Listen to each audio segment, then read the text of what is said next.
Okay. Hello friends. இந்த வீடியோல நம்ம 8th கொஸ்டின் ஃப்ரம் எக்சர்சைஸ் 8.4 தான் ஸ்டார்ட் பண்ண போறோம். ஸோ அதுக்கு முன்னாடி நான் போன டேல பார்த்தேன்னு சொல்லிடுறேன். ஸோ போன டேல நம்ம 7th கொஸ்டின் ஃப்ரம் எக்சர்சைஸ் 8.4 கம்ப்ளீட்டா முடிச்சிட்டோம். ஸோ அந்த வீடியோ பார்க்கலன்னா அந்த வீடியோ பார்த்துட்டு இன்னைக்கு வீடியோக்கு வாங்க. ஓகேவா? ஸோ இன்னைக்கு வீடியோல நம்ம 8th கொஸ்டினா ஸ்டார்ட் பண்ண போறோம். ஸோ இதுல என்ன குடுத்திருக்காங்கன்னா 3 unbiased coins are tossed once. Okay. So 3 காயின சைமல்டேனியஸா டாஸ் பண்றாங்க. Find the probability of getting at most 2 tails or at least 2 heads. Okay. So first நான் சாம்பிள் ஸ்பேஸ் எழுதிடுறேன். ஸோ சாம்பிள் ஸ்பேஸ் பார்க்க இப்படி தான் இருக்கும். So sample space is equal to set of all outcomes. So first நம்ம என்ன assume பண்ணலாம்னா 3 காயின்லயும் head விழுற மாதிரி அசியூம் பண்ணிக்கலாம். ஓகேவா? அப்புறம் லாஸ்ட் காயின்ல மட்டும் டெய்ல் விழுற மாதிரி நீங்க அசியூம் பண்ணிக்கலாம். ஸோ அப்புறம் அந்த டெய்ல நீங்க மூவ் பண்ணிக்கிட்டே வரணும். ஸோ ஃபர்ஸ்ட் இதையும் ஸ்வாப் பண்ணுங்க. இந்த 2 பொசிஷனையும் ஸ்வாப் பண்ணுங்க. ஸோ ஹெட் டெய்ல் ஹெட்னு கிடைக்கும். ஸோ ஃபர்ஸ்ட் காயின்ல ஹெட், செகண்ட் காயின்ல டெய்ல் விழுது, லாஸ்ட் காயின்ல ஹெட் விழுது. ஸோ அப்புறம் இதையும் ஸ்வாப் பண்ணுங்க. ஸோ டெய்ல் ஹெட் ஹெட் அப்படின்னு போட்டுக்கலாம். அவ்வளவுதான். ஸோ இது 4 பக்கம் அப்படியே வச்சுக்கோங்க. ஸோ இப்போ நம்ம என்ன அசியூம் பண்ண போறோம்னா 3 காயின்ல டெய்ல் விழுற மாதிரி அசியூம் பண்ணிக்கோங்க. ஓகேவா? டெய்ல் டெய்ல் டெய்ல்னு. இப்போ அதே மாதிரி நம்ம ரிவர்ஸ்ல பண்ண போறோம். ஸோ டெய்ல் டெய்ல் டெய்ல்னு போட்டு லாஸ்ட் காயின்ல ஹெட் விழுற மாதிரி யோசிங்க. அப்புறம் இது அப்படியே மாத்திக்கிட்டே இருக்கும். இந்த பொசிஷன் வந்து இங்க வரணும், அப்புறம் இங்க வரணும். ஸோ டெய்ல் ஹெட் டெய்ல்னு எழுதுங்க. அப்புறம் ஹெட் டெய்ல் டெய்ல்னு எழுதுங்க. அவ்வளவுதான். ஸோ எல்லா அவுட்கமே நம்ம கணக்கில் எடுத்துக்கிட்டோம். சப்போஸ் இந்த லாஜிக் உங்களுக்கு புரியலன்னா நீங்க என்ன பண்ணணும்னா S1, S2, S3 போட்டு 3 காயினுக்கும் தனித்தனி சாம்பிள் ஸ்பேஸ் எழுதிக்கோங்க. S1 equal to head comma tail, S2 equal to head comma tail, S3 equal to head comma tail போட்டு S1 cross S2 cross S3 போட்டாலும் இதே ஆன்சர் தான் கிடைக்கும் உங்களுக்கு. ஸோ அப்படியே நீங்க பண்ணலாம். ஸோ 2 விதமா நான் சொல்லி தரேன் உங்களுக்கு அப்ரோச் எப்படி சாம்பிள் ஸ்பேஸ் கண்டுபிடிக்கணுன்றதுக்காக. If 3 unbiased coins are tossed ஒன்ஸ்னா நீங்க இப்படியும் கண்டுபிடிக்கலாம் சாம்பிள் ஸ்பேஸ். இல்லைன்னா நான் இன்னொரு மெத்தட் சொன்னேன்ல, S1 equal to set with elements head comma tail, S2 equal to set with elements head comma tail, S3 equal to set with elements head comma tail போட்டுட்டு நீங்க அது மூணுத்தையும் கிராஸ் ப்ராடக்ட் எடுத்தீங்கன்னா உங்களுக்கு இதே ஆன்சர் தான் கிடைக்கும். ஓகேவா? ஸோ இது ஹோம்ஒர்க் கொஸ்டினா நான் போன வீடியோல கொடுத்துருந்தேன். ஸோ அழிச்சிடுறேன். இப்போ நீங்க போட்டிருப்பீங்கன்னு நினைக்கிறேன். போடாட்டி ஒன்றும் பிரச்சனை இல்லை. இப்போ எந்த அப்சர்வ் பண்ணாலே நீங்க கண்டுபிடிச்சிடலாம். ஓகேவா? இதை லிசன் பண்ணாலே உங்களுக்கு நல்ல ஐடியா கிடைச்சிடும் இந்த கொஸ்டின் எப்படி சால்வ் பண்றதுன்னு. ஸோ கொஸ்டின்ல அவங்க என்ன கேட்கறாங்க? Find the probability of getting at most 2 tails or at least 2 heads. Okay. At most 2 டெய்ல்ஸ்னா ஃபர்ஸ்ட் மீனிங் என்ன? ஸோ இது ஈவெண்ட் ஏன்னு வச்சுக்கோங்க. இதை வந்து நம்ம ஈவெண்ட் பின்னு கூப்பிடலாம். ஓகேவா? அட்மோஸ்ட் 2 டெய்ல்ஸ்னா மேக்ஸிமம் 2 டெய்ல்ஸ்னு அர்த்தம். Maximum 2 tails. ஓகேவா? மேக்ஸிமம் 2 டெய்ல்ஸ்னா 0 டெய்ல்ஸ் கிடைச்சாலும் பரவாயில்ல, 1 டெய்ல் கிடைச்சாலும் பரவாயில்ல, 2 டெய்ல்ஸ் கிடைச்சாலும் பரவாயில்ல. 3 டெய்ல்ஸ் நீங்க கணக்கில் எடுத்துக்கூடாது. ஓகேவா? ஸோ அதான் மேக்ஸிமம் 2 டெய்ல்ஸ் அப்படின்ற வார்த்தைக்கான மீனிங் அதான். மோஸ்ட்னா மேக்ஸிமம்னு அர்த்தம். ஸோ மேக்ஸிமம் 2 டெய்ல்ஸ்னா நீங்க எதெல்லாம் கன்சிடர் பண்ணலாம்? 0 டெய்ல்ஸ் அப்படின்ற அவுட்கம் வந்தாலும் பரவாயில்ல, 1 டெய்ல் வந்து ஒரு அவுட்கம்ல வந்தாலும் பரவாயில்ல, 2 டெய்ல் வந்து ஒரு பர்டிகுலர் அவுட்கம்ல வந்தாலும் பரவாயில்ல. இந்த அவுட்கம் தவிர அப்ப பேசிக்கா நீங்க எல்லா அவுட்கமே கண்டுபிடிக்கலாம், கன்சிடர் பண்ணும் ஃபேவரபிள் அவுட்கம்ஸா as far as this particular condition is concerned. ஓகேவா? சோ இதுல தான் 3 டெய்ல் இருக்கு. பட் அவங்க மேக்ஸிமம் 2 டெய்ல்ஸ்னு ஸ்பெசிஃபிக்கா மென்ஷன் பண்ணிருக்காங்க. சோ இந்த பர்டிகுலர் அவுட்கம் நீங்க ஃபேவரபிள் அவுட்கமா ஃபர்ஸ்ட் கண்டிஷனை பொறுத்த வரைக்கும் கன்சிடர் பண்ண கூடாது. அவ்வளவுதான். சோ இதை நீங்க மட்டும் எலிமினேட் பண்ணா போதும். இதை எலிமினேட் பண்ண வேண்டாம், இதை இக்னோர் பண்ணிருங்க. இதை மட்டும் நீங்க இக்னோர் பண்ணா போதும் ஃபர்ஸ்ட் கண்டிஷனை பொறுத்த வரைக்கும். சோ அதை நீங்க நல்லா புரிஞ்சுக்கணும். சோ நான் வேற கலர்ல வேணா மார்க் பண்றேன். இன்ஃபேக்ட் நான் அதை வந்து ஆரஞ்சு கலர்லயே மார்க் பண்றேன். இதை நீங்க கன்சிடர் பண்ணக்கூடாது. ஓகேவா? இன்ஃபேக்ட் இதை வந்து செகண்ட் கண்டிஷன்ல கூட கன்சிடர் பண்ணக்கூடாதுன்னு நினைக்கிறேன். ஏன்னா அட்லீஸ்ட் 2 ஹெட்ஸ்னு கொடுத்துருக்காங்க. ஸோ அப்ப மினிமம் 2 ஹெட்ஸ்னு அர்த்தம். ஸோ நான் ஃபர்ஸ்ட் என்ன பண்றேன், இதை நல்லா கீழே தெளிக்கிறேன். உங்களுக்கு கொஞ்சம் ஈஸியா இருக்கும். ஓகேவா? ஸோ நல்ல கீழே தள்ளுறதுக்கு முன்னாடி இந்த டெய்ல நான் தெரியாம நான் இந்த என்ன பண்ணிட்டேன்னா 1 நான் ஒழுங்கா எழுதல. ஸோ 1 மட்டும் நான் ஒழுங்கா எழுதிக்கிறேன். ஸோ 1 ஒழுங்கா எழுதுனா கரெக்டா இருக்கும். அவ்வளவுதான். 1 டெய்ல் இருந்தாலும் பரவாயில்ல, 0 டெய்ல்ஸ் இருந்தாலும் பரவாயில்ல, 2 டெய்ல்ஸ் இருந்தாலும் பரவாயில்ல. ஃபர்ஸ்ட் கண்டிஷனோட ஃபர்ஸ்ட் கண்டிஷனை சாட்டிஸ்ஃபை பண்ற அவுட்கம்ஸ் இதெல்லாம் தான். ஓகேவா? சோ அட்லீஸ்ட் 2 ஹெட்ஸ் தான் என்னது? சோ மேக்ஸிமம் 2 ஹெட்ஸ் கிடையாது. இதுல மினிமம் 2 ஹெட்ஸ்னு அர்த்தம். Minimum 2 heads. சோ 2 ஹெட்ஸ் வந்தாலும் விழுந்தாலும் பரவாயில்ல, 3 ஹெட்ஸ் ஒரு பர்டிகுலர் அவுட்கம்ல விழுந்தாலும் பரவாயில்ல. சோ எந்தெந்த அவுட்கம்ஸ்ல எல்லாம் உனக்கு 2 ஹெட்ஸ் ஆர் 3 ஹெட்ஸ் அப்படின்னு இருக்கு? சோ இங்க 2 ஹெட் இருக்கு. சோ அதை நீங்க கன்சிடர் பண்ணலாம். இங்க 2 ஹெட் இருக்கு, இங்க 3 ஹெட் இருக்கு, இதுவும் ஓகே. இங்க 2 ஹெட் இருக்கு, இது ஓகே. இங்க 2 ஹெட் இருக்கு. சோ ஒரு ஹெட் இருந்தா நீங்க எடுத்துக்க முடியாது. Minimum 2 heads. அட்லீஸ்ட்னா மினிமம்னு அர்த்தம், அட்மோஸ்ட்னா மேக்ஸிமம்னு அர்த்தம். அட்லீஸ்ட் அப்படின்ற வார்த்தைக்கான மீனிங் மினிமம், அட்மோஸ்ட் அப்படின்ற வார்த்தைக்கான மீனிங் மேக்ஸிமம். சோ மினிமம் 2 ஹெட்ஸ்னா 2 ஹெட்ஸ் விழுந்தாலும் பரவாயில்ல, 3 ஹெட்ஸ் விழுந்தாலும் பரவாயில்ல. எந்தெந்த அவுட்கம்ல எல்லாம் 2 ஹெட்ஸ் விழுதோ, அப்புறம் எந்தெந்த அவுட்கம்ல எல்லாம் 3 ஹெட்ஸ் விழுதோ, இதெல்லாம் நீங்க ஃபேவரபிள் அவுட்கமா இந்த செகண்ட் கண்டிஷனை பொறுத்த வரைக்கும் நீங்க கன்சிடர் பண்ணணும். ஓகேவா? சோ இப்ப இந்த 4 அவுட்கமை தவிர மத்த எந்த அவுட்கம்லயுமே வந்து உங்களுக்கு பாத்தீங்கன்னா 2 ஹெட்ஸே விழல, 3 ஹெட்ஸே விட்டுருங்க, 2 ஹெட்ஸே விழல. இங்க டெய்ல்ஸ் ஹெட்ஸே இல்ல. சோ அதை நீங்க டெஃபினட்டா எலிமினேட் பண்ணிடணும். இங்க ஒரே ஒரு ஹெட் தான் இருக்கு, இங்கேயும் ஒரே ஒரு ஹெட் தான் இருக்கு, இங்கேயும் ஒரே ஒரு ஹெட் தான் இருக்கு. சோ இந்த 4 அவுட்கமையுமே நீங்க செகண்ட் கண்டிஷன் பொறுத்த வரைக்கும் ஃபேவரபிள் அவுட்கமா கன்சிடர் பண்ணக்கூடாது. ஓகேவா? சோ இப்ப டோட்டலா உங்களுக்கு எத்தனை அவுட்கம்ஸ் வருது? சோ இதை செட்டியே எழுதுங்க ஃபர்ஸ்ட். சோ செட்டியில பாத்தீங்கன்னா உங்களுக்கு இது எல்லாமே வந்துடும்.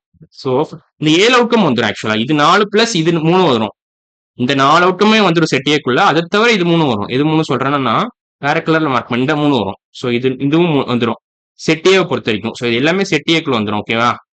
செட் ஏக்குள்ள இது எல்லா அவுட்கமே வந்துடும். ஸோ டோட்டலா 7 அவுட்கம் வந்துடும் செட் ஏக்குள்ளேயே பாத்தீங்கன்னா head head head head head tail head tail head tail head head tail tail head tail head tail head tails tails இது எல்லாமே செட் ஏக்குள்ள நீங்க எழுதிக்கலாம். So n of A equal to 7 நீங்க போட்டுக்கலாம்.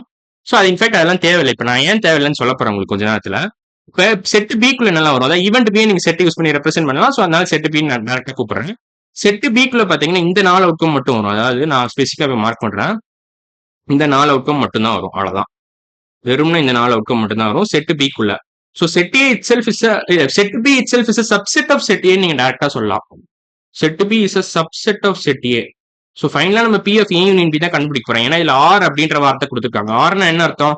Getting at most 2 tails or at least 2 headsனா இது கிடைச்சாலும் பரவாயில்ல, இது கிடைச்சாலும் பரவாயில்ல. அட்மோஸ்ட் 2 tails கிடைச்சாலும் பரவாயில்ல, அட்லீஸ்ட் 2 heads கிடைச்சாலும் பரவாயில்ல. ஸோ நீங்க அதை ஃபேவரபிள் அவுட்கம்ஸ்ல கன்சிடர் பண்ணலாம். அந்த கவுண்ட்டுக்குள்ள வந்துடும் எல்லாமே. ஸோ ஆர்னா இன்க்ளூசிவ் மேத்தமெட்டிக்ஸ் பொறுத்த வரைக்கும். மேத்தமெட்டிக்ஸ் அப்படின்ற கான்செப்டை பொறுத்த வரைக்கும் ஆர் அப்படின்ற வார்த்தை வந்து இன்க்ளூசிவ். ரியல் லைஃப்ல ஆர் இன்க்ளூசிவ் கிடையாது. திஸ் ஆர் தட்னா இது வேணுமா அது வேணுமான்னு அர்த்தம். பட் இதுல என்னன்னா இதையும் கன்சிடர் பண்ணணும், இதையும் கன்சிடர் பண்ணணும், அந்த மாதிரி வரும். ஓகேவா? ஆர்னா மேத்தமெட்டிக்ஸ் வேர்ல்டை பொறுத்த வரைக்கும் இன்க்ளூசிவ்னு அர்த்தம். ரியல் லைஃப் சிச்சுவேஷன் அப்படி கிடையாது. ரியல் லைஃப்ல திஸ் ஆர் தட் நம்ம சொல்லுவோம். இதுல வந்து இது கிடைச்சாலும் பரவாயில்ல, இது கிடைச்சாலும் பரவாயில்ல அப்படின்னு நம்ம சொல்லுவோம். ஓகேவா? ஸோ அந்த டிஸ்டிங்ஷன் நல்லா புரிஞ்சுக்கணும் நீங்க. சோ இப்போ இந்த கொஸ்டின் அப்சர்வ் பண்ணீங்கன்னா set B is actually subset of set A. Set பிக்குள்ள இருக்கிற எல்லா எலிமெண்ட்ஸுமே செட் ஏக்குள்ளேயே இருக்கு. பாருங்களேன், இது வந்து செட் பி. சோ இந்த பர்பிள் எலிமெண்ட்ஸ்லாம் செட் பிக்குள்ள இருக்கு. இந்த எல்லோ கலர்ல நான் ஒயிட் கலர்ல மார்க் பண்ணிருக்கேன் டிக் மார்க், இது எல்லாமே செட் ஏக்குள்ள இருக்கு. சோ செட் பிக்குள்ள இருக்கிற எல்லா எலிமெண்ட்ஸும் செட் ஏக்குள்ளேயே இருக்கு. சோ நீங்க இதுல இருந்து என்ன சொல்லலாம்? Set B is clearly subset of set A. So நீங்க P of A union B தான் ஃபைனலா பண்ணணும். ஏன்னா ஆர்னா அதான் பண்ணணும் நீங்க. So probability of getting almost 2 tails or at least 2 headsனா நீங்க ஆர் தான் பண்ணணும். P of A union B தான் பண்ணணும். ஸோ ஆர்னாலே நீங்க டேரக்டா யூனியன் தான் பண்ணணும். ஆர்னா யூனியன் பண்ணணும், அண்ட்னா இன்டர்செக்ஷன் பண்ணணும். அண்ட் அப்படின்ற வார்த்தை கொடுத்துருந்தாங்கன்னு வச்சுக்கோங்களேன், நீங்க வந்து இன்டர்செக்ஷன் எடுக்கணும். ஓகேவா? இன்டர்செக்ஷன் தான் எடுக்கணும். ஸோ இன்டர்செக்ஷன் சிம்பிள் இது. நான் இங்கிலீஷ்ல வார்த்தை இப்படி இருக்கும், இன்டர்செக்ஷன். ஓகேவா? ஸோ ஆர்னாலே டேரக்டா நீங்க யூனியன் பண்ணுங்க. இப்போ நீங்க P of A union B பண்ணா என்ன ஆகும்? பி ஆஃப் ஏ தான் ஆன்சர் வரும். அவ்வளவுதான். ஸோ பி ஆஃப் ஏ என்ன ஆன்சர்? 7/8. ஸோ டேரக்டா போட்டுடலாம் நீங்க 7/8ன்னு. ஸோ ரொம்ப யோசிக்கவே வேண்டாம். So since set B is a subset of set A, we are supposed to find P of A union B தானே. So P of A union B is simply P of A. அப்படியே எழுதிடலாம் நீங்க. P of A union B is equal to P of A ன்னு எழுதலாம்.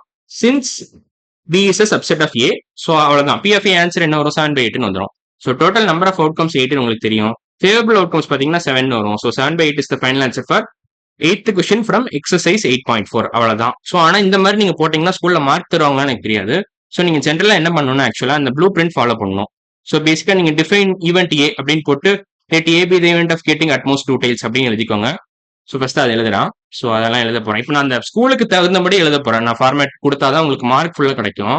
So அதுக்கு நான் இப்போ work out பண்ண போறேன். So let event A be the event of getting at most 2 tails அப்படின்னு எழுதிக்கோங்க. ஸோ நான் எல்லாத்தையும் எழுத போறது இல்லை. அந்த மற்ற ஸ்டேட்மெண்ட்ஸ்லாம் நீங்க எழுதிக்கோங்க. நான் ஜென்ரலா ஒரு ஓவர்வியூ கொடுக்குறேன். ஏன்னா அப்பதான் உங்களுக்கு போர்ட் எக்ஸாம்ல மார்க் லூஸ் பண்ண மாட்டீங்க. Let even be the event of getting at least 2 heads அப்படின்னு எழுதிக்கோங்க. ஸோ அப்புறம் நீங்க என்ன பண்ணணும்னா என் ஆஃப் ஏ கண்டுபிடிக்கணும். அப்புறம் பி ஆஃப் ஏ கண்டுபிடிங்க, பி ஆஃப் பி கண்டுபிடிங்க. ஸோ ஜென்ரலா நீங்க என்ன பண்ணணும்னா வேற பேஜ் நான் மார்க் எடுத்துக்கிறேன், இன்னொரு பேஜ் உங்களுக்கு ஈஸியா இருக்கும். ஓகேவா? ஸோ ஏ ஈவெண்ட் ஏ டிஃபைன் பண்ணிட்டோம், ஈவெண்ட் பி டிஃபைன் பண்ணிட்டோம். இப்போ நீங்க என் ஆஃப் ஏ கண்டுபிடிக்கணும், என் ஆஃப் பி கண்டுபிடிக்கணும். என் ஆஃப் ஏ என்ன வரும் உங்களுக்கு? n of a equal to all elements present in set A. So cardinal number of set A நீங்க டிஃபைன் பண்ணலாம். ஸோ அட்லீஸ்ட் 2 headsனா 7 elements இருக்கு. ஸோ அதை நம்ம செட் ஏ போட்டு நீங்க இது எல்லாத்தையும் எழுதணும். ஹெட் இது எல்லாத்தையும் மார்க் பண்ணணும். இந்த ஒயிட் கலர்ல டிக்கு போட்டிருக்காங்க, அது எல்லாத்தையும் நீங்க செட் ஏக்குள்ள போடணும். ஸோ உங்களுக்கு n of A 7 வரும். n of B பாத்தீங்கன்னா 4 வரும் உங்களுக்கு. So n of B equal to 4 போட்டுக்கலாம். ஏன்னா இந்த பர்பிள் கலர்ல நான் மார்க் பண்ணியிருக்கேன்ல, இந்த 4 எலிமெண்ட் மட்டும் நீங்க கன்சிடர் பண்ணணும். Head head head head head tail head tail head tail head head. ஓகேவா? ஸோ இது எல்லாமே செட் பிக்குள்ள வந்துடும். ஸோ அதுவும் நீங்க மார்க் பண்ணி அதை எழுதணும். ஸோ என் ஆஃப் ஏ 7 போட்டோம், என் ஆஃப் பி 7 போட்டோம். இப்போ பி ஆஃப் ஏ கண்டுபிடிக்கணும் நீங்க. P of A equal to 7/8, P of B equal to 4/8ன்னு வரும். அப்புறம் பி ஆஃப் ஏ இன்டர்செக்ஷன் பியும் கண்டுபிடிக்கணும்.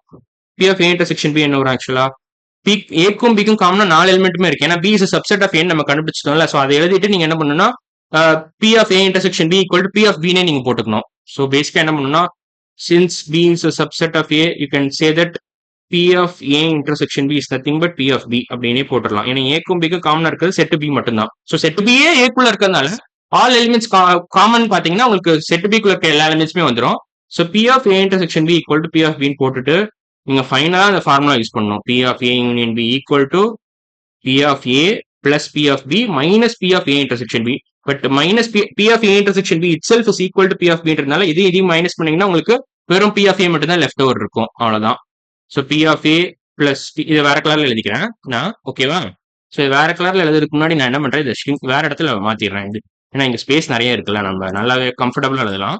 So P of A union B equal to P of A plus P of B minus P of A intersection B. But we already know that P of A intersection B is equal to P of B. So இதையும் நீங்க டைரக்டா cancel பண்ணிக்கலாம். So overall answer வந்து என்ன வரும்னா P of A union B equal to P of A, which is nothing but 7/8. அவ்வளவுதான். So 7/8 is the final answer for 8th question from exercise 8.4. So ஸ்கூல்ல எப்படி நீங்க எழுதணும்னு நான் சொல்லிட்டேன். நான் எப்படி சால்வ் பண்றேன்னு ஒரு டிஃபரெண்ட் மெத்தடும் கொடுத்துட்டேன். ஸோ 2 ஆல்டர்னேட் மெத்தட், உங்களுக்கு 2 மெத்தட்ல இந்த கொஸ்டின் நான் சால்வ் பண்ணிட்டேன். ஓகேவா? So 8th question from exercise 8.4 நம்ம சக்சஸ்ஃபுல்லா முடிச்சிட்டோம். அடுத்த வீடியோ நம்ம என்ன பண்ணலாம், 9th question from exercise 8.4 start பண்ணிக்கலாம். ஸோ இன்னைக்கு வீடியோ அவ்வளவுதான். அடுத்த வீடியோல பார்க்கலாம். பாய்.